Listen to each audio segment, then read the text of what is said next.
One day, James had to wait at the station till Edward and his train came in. This made him cross. Late again! Edward laughed and James fumed away.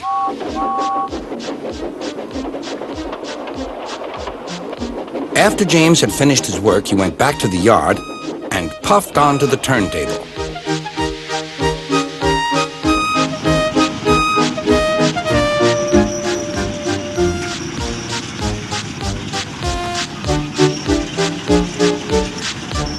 He was still feeling very bad-tempered. Edward is impossible, He grumbled to the others. he clanks about like a lot of old iron, and he is so slow, he makes us wait.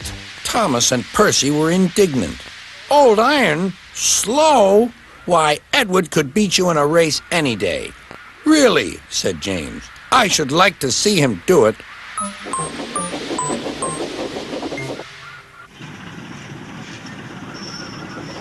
Next morning, James's driver was suddenly taken ill. He could hardly stand, so the fireman uncoupled James ready for shunting. James was impatient. Suddenly, the signalman shouted. There was James puffing away down the line. All traffic halted, called the signalman. Then he told the fireman what had happened. Two boys were on James's footplate fiddling with the controls. Phew! They tumbled off and ran when James started. The signalman answered the telephone. Yes? He's here. Right. I'll tell him. The inspector's coming at once. He wants a shunter's pole and a coil of wire rope. What for? Wondered the fireman. Search me, but you'd better get them quickly. The fireman was ready when Edward arrived.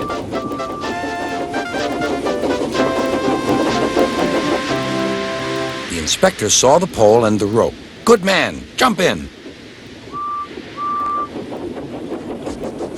We'll catch him, puffed Edward. James was laughing.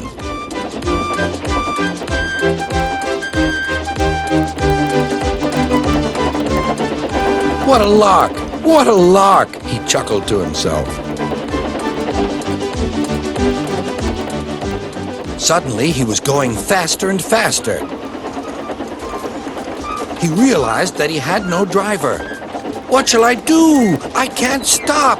Help! Help! We're coming, called Edward.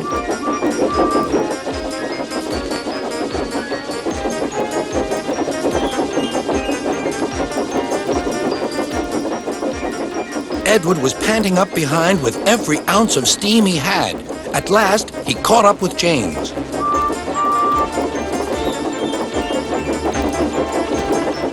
Steady, Edward, called his driver.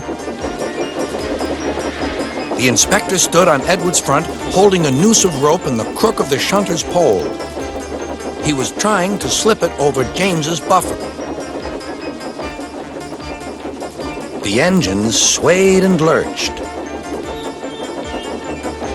At last, got him, he shouted. He pulled the noose tight. Gently braking, Edward's driver checked the engine speed, and James's fireman scrambled across and took control.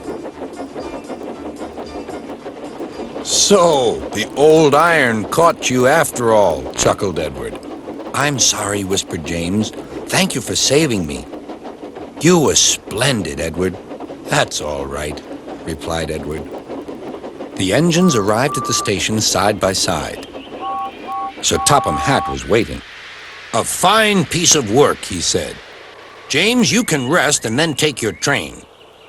I'm proud of you, Edward. You shall go to the works and have your worn parts mended. Oh, thank you, sir, said Edward. It'll be lovely not to clank.